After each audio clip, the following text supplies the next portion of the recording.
미래목회 포럼은 이름 그대로 미래지향적이고 또 창조적인 그런 이 포럼이라고 생각합니다. 그런데 이 옛날 시대에 속한 제가 여기에서 무슨 말씀을 전할 수 있겠는가 생각해 봤습니다.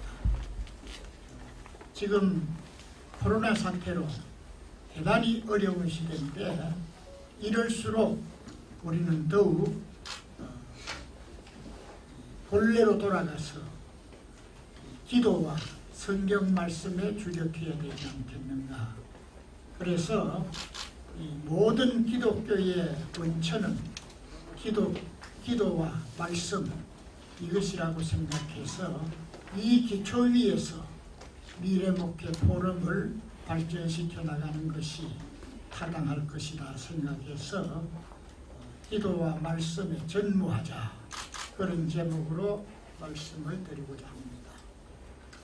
예루살렘 교회 초기 단계에 아직까지 어수선한 가운데서 처음에는 사도들이 모든 것을 다 했습니다. 업무의 과중으로 말미암아 일에 차질이 생기게 되었어요. 헬라파 유대인들이 히브리파 사람을 원망했습니다. 자기들 과부들이 거기에 좀 빠진 사람들이 있다고 해서 그런 일이 생겼습니다. 그래서 교회의 직원과 조직의 필요성이 생기게 되었습니다. 그리하여 사도들이 사람들을 모아놓고 이르기를 우리가 하나님의 말씀을 제쳐놓고 공궤를 일삼는 것이 마땅치 아니하다. 그러므로 너희 중에 성령과 지혜가 충만하여 칭찬 듣는 사람 7을 택하라. 우리가 이 사사로운 그런 일들은 그들에게 맡기고 오직 말씀 전하는 것 그리고 기도하는 것 이 일에 전무할 것이라 그렇게 말을 했습니다. 그랬더니 거기 모인 무리들이 대단히 기뻐했다고 했습니다. 그것을 시행한 결과 하나님의 교회가 더욱 왕성해지고 발전해졌다고 말씀하고 있습니다. 그래서 이 두 가지 사실을 간략하게 말씀드리고자 합니다. 먼저 기도 사역에 전무해야 되겠습니다. 사도들은 기도하는 일에 전무할 것이라고 했습니다. 이 모든 것을 다 바쳐서 거기에 집중할 것이라고 말하는 것입니다. 예수님의 승천 후 제자들을 비롯한 120여 문도들이 한 다락에 모여서 그들은 전혀 기도에 힘썼습니다. 마음을 같이 해서 전혀 기도에 힘썼습니다. 그 결과 오순절에 성령 강림으로 성령 충만을 받게 되었고 신학교회가 탄생했으며 거기 모인 모든 무리들이 다른 방언으로 말하기를 시작했고 그리고 세술에 취하였다는 조롱을 받음에도 불구하고 담대히 하나님의 말씀을 증거했습니다. 우리는 기도의 인물로서 엘리야를 정감 삼아야 합니다. 엘리야는 갈멜산에서 450여인의 바알 선지자들과 대결할 때에 그는 하나님 앞에 나아가서 기도로 승리를 거두었습니다. 어떻게 기도했느냐? 여호와께서 주께서 이스라엘 중에서 하나님이신 것과 또 내가 하나님의 종인 것과 그리고 주의 말씀대로 이 모든 일 행하는 것을 알게 하옵소서. 여호와여 내게 응답하옵소서. 여호와여 내게 응답하옵소서 라고 하니까 하늘에서 불이 떨어져서 거기 이 재물은 물론이고 이 모든 흐르는 물 그리고 벌려놓은 번제물 나무와 돌, 흙을 다 태웠습니다. 그리고 이 도랑의 물까지 전부 핥아버렸어요. 완전히 기도의 승리를 거둔 것입니다. 단번에 한 번의 기도로서 그런 승리를 거두었습니다. 그리고 구스 사람 세라의 100만 군대와 그리고 300명 병거의 침략 가운데서 유다왕 아사가 마주 나아가서 하나님 앞에 기도했습니다. 여호와여 강한 자와 약한 자 사이에는 주밖에 도와줄 리가 없습니다. 그러므로 주님께서 우리를 도와주셔야 되겠습니다. 우리가 주님의 이름을 의탁하옵고 이 많은 무리를 치러 왔나이다. 여호와여 주는 우리 하나님이시오니 사람이 주를 이기지 못하게 하옵소서. 그렇게 기도하고 이 침략에 맞섰더니 정말 완성을 거두었습니다. 살아서 돌아간 자가 없다고 할 만큼 적은 완패했습니다. 한 번의 기도여도 필사적이며 절실함이 있는 믿음의 기도는 이렇게 효능이 있습니다. 또 엘리야는 그가 기도함으로 3년 6개월 동안 비가 오지 않던 땅에 다시 기도하여 비가 쏟아지게 했는데 그는 갈멜산에서 하나님 앞에 꿇어엎드렸습니다. 얼굴을 무릎 사이에 묻고 하나님 앞에 간절히 기도했습니다. 기도하고 이 갈멜산 꼭대기에 올라가서 바다편을 보라고 했습니다. 그래서 사환이 보니까 아무것도 떠오르지 않습니다. 그래서 그것을 보고 하니까 또 기도하고 또 한 번 가보라고 했습니다. 이렇게 7차례를 했을 때에 바다 저편에 손바닥만한 구름이 떠오르더니 그것이 온 하늘을 뒤덮게 된다고 했습니다. 그러더니 비가 억수같이 쏟아지게 되었어요. 3년 6개월 동안 비 오지 않던 그곳에 큰 비가 쏟아졌습니다. 이는 최선을 다하고 주실 때까지 구할 때에 하나님께서 그 기도를 들어주셨다는 것입니다. 여호수아의 경우는 그가 여리고성을 무너뜨린 후 아이성 전투를 아주 쉽게 생각하고 3,000명 군사를 보내었는데 실패해버렸어요. 그래서 장로들과 더불어서 이 여호와의 궤 앞에서 꿇어엎드렸습니다. 티끌을 무릅쓰고 다 꿇어엎드렸어요.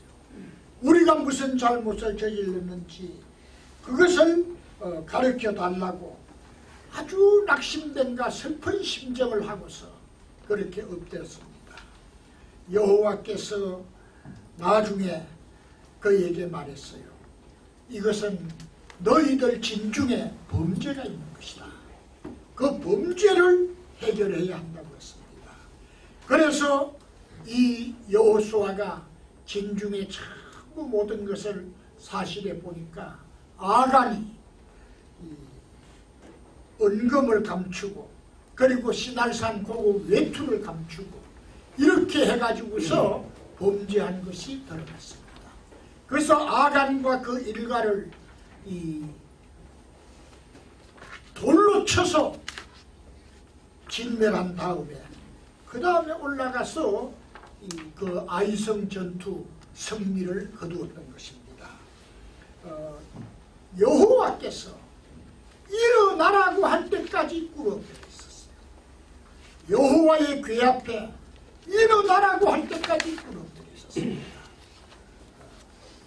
응답이 있을 때까지 일어나지 않았다는 것입니다.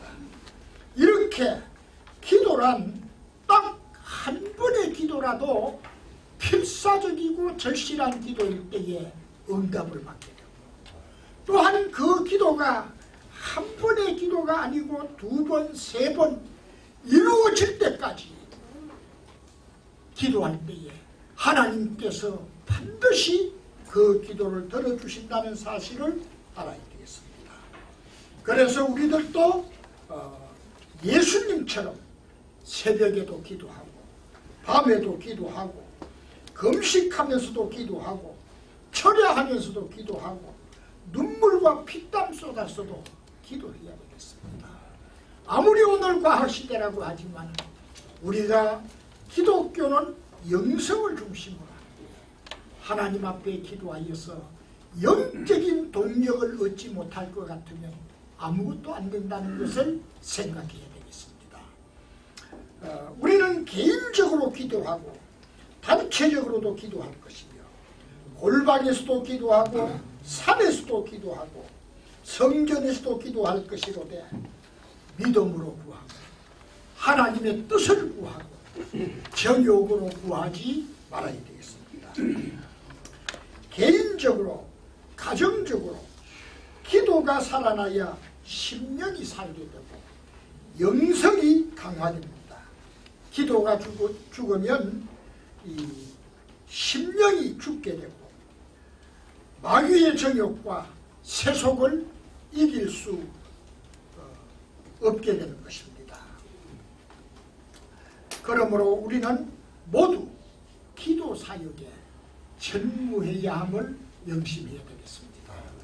우리가 이 코로나 사태로서 모든 것이 제한받는 이런 상태에서라도 우리는 하나님 앞에 엎드려서 기도하는 일을 얼마든지 할 수 있으니까 우리가 그 일을 게을리하지 말고 열심히 기도해서 기도에 충전을 시키고 그래서 거기에서 영성이 살아나고 그렇게 돼 있을 때에 우리는 이 코로나 사태를 극복하고 내일의 희망을 가질 수 있다고 봅니다. 다음 말씀 사역에 전무합시다. 사도들은 오직 말씀 전하는 일에 전무하게 하겠습니다. 말씀 전하는 일에 전무할 것이라. 그동안 굳이 하는 일 등 물질 사역에 신경을 쓰고 시간을 할애하다 보니 말씀 사역에 소홀히 한 것을 무리들 앞에 솔직하게 고백했습니다. 물론 집사는 물질의 수종들므로 교회 살림에 봉사하고 목사는 말씀의 수종들므로 교회 목양에 이바지합니다. 그렇다고 일반 성도들은 말씀에 관계없느냐 생각해서는 안 됩니다. 모든 성도는 말씀을 통해서 진리를 알게 되었고 감동 감화를 받아 변화되고 성숙해졌으며 선행의 열매를 맺어나갑니다. 전문적 성경 해석이나 말씀 선포는 신학교육을 받고 자격을 허락받았으며 또한 소명에 의해 세상에서 직업을 가지지 않는 성직자, 목사가 할 수 있습니다. 그러나 오직 성경의 권위에 호소하는 개신교에서는 모든 성도가 성경을 읽고 배우고 지키고 전해야 합니다. 설교는 목사가 해도 전도는 모든 성도가 다 해야 합니다. 전도는 말씀을 전하는 것입니다. 생명 바쳐서 이 말씀을 전하는 것입니다. 요한계시록 1장 3절에 이 예언의 말씀을 읽는 자와 듣는 자들과 그 가운데 기록된 것을 지키는 자들이 복이 있다고 했습니다. 그리고 시편 1편 2절에 복 있는 자는 악인의 꾀를 쫓지 아니하고 죄인의 길에 서지 아니하고 오만한 자의 자리에 앉지 아니하는 자라고 말했습니다. 오직 여호와의 율법을 주야로 묵상하는 자라고 했습니다. 그러므로 참 복 있는 자는 말씀 읽는 사람과 또 말씀 듣는 사람과 말씀 지키는 사람입니다. 그리고 주야로 그것을 묵상하는 사람입니다. 타인들이 악인의 꾀를 쫓고 죄인의 길에 서며 오만한 자의 자리에 앉을지라도 오직 말씀에만 심취하고 그대로 사는 자입니다. 여호와의 말씀은 시편 19편 7절에서 11절의 말씀대로 영혼을 소생하게 합니다. 또 우둔한 자로 지혜롭게 합니다. 마음을 기쁘게 합니다. 눈을 밝게 합니다. 영혼까지 이루고 다 의로워 정금보다 사모할 것이며 꿀과 송이꿀보다 더욱 감미로운 것입니다. 이 말씀은 신령한 떡입니다. 이 말씀은 생명의 물입니다. 이 말씀은 성령의 검입니다. 이 말씀은 능력의 불입니다. 이 말씀은 권능의 방망입니다.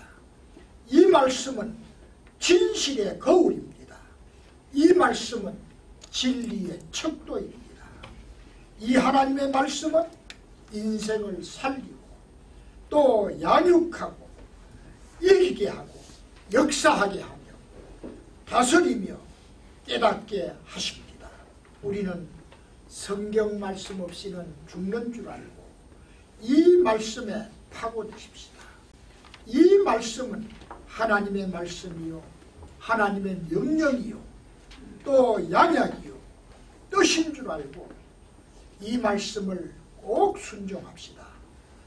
이성이 말씀보다 우위에 있게 될 때 자유주의로 탈선하게 됩니다. 하나님의 말씀의 권위 아래 이성도 있습니다. 또 체험이 말씀보다 우위가 될 때에 신비주의로 탈선하게 됩니다.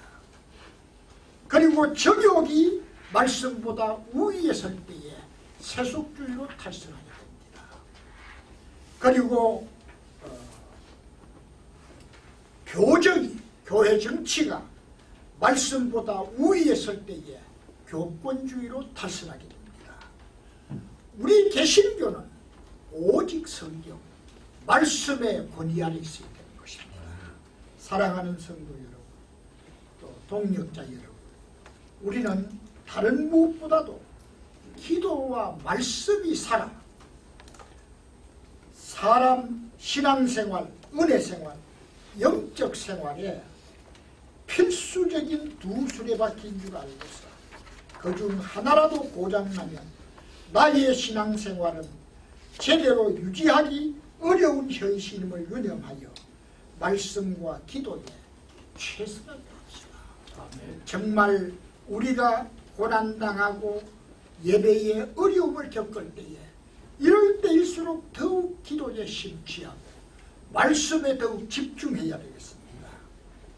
그리함으로써 우리가 이 코로나 사태가 어느 정도 극복이 되고 회복할 때에 힘을 가지게 되는 것입니다. 우리가 이럴 때에 여기에 매몰돼 가지고 기도와 말씀이 죽어질 것 같아요. 그때에 회복하는 게 참 힘듭니다. 그렇기 때문에 그것을 우리가 명심해서 기도와 말씀에 더욱 전념할 수 있기를 바랍니다. 화평방송 구독, 좋아요 부탁드립니다. 감사합니다.